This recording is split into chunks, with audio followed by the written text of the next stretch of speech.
Question number 24. The rest mass of the helium isotope is 2He3 is m. Okay.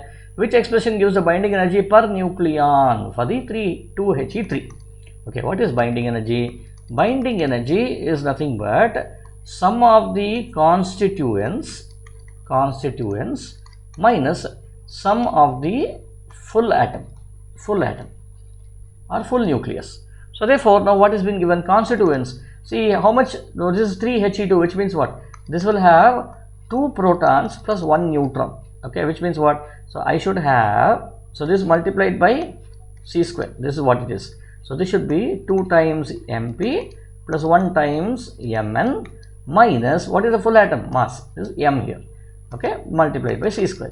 This is binding energy. Now what is that you need? You need binding energy per nucleon, which means divide by A. Okay, what should be this now? What's the value of A? A is 3 over here. So which is the right answer here?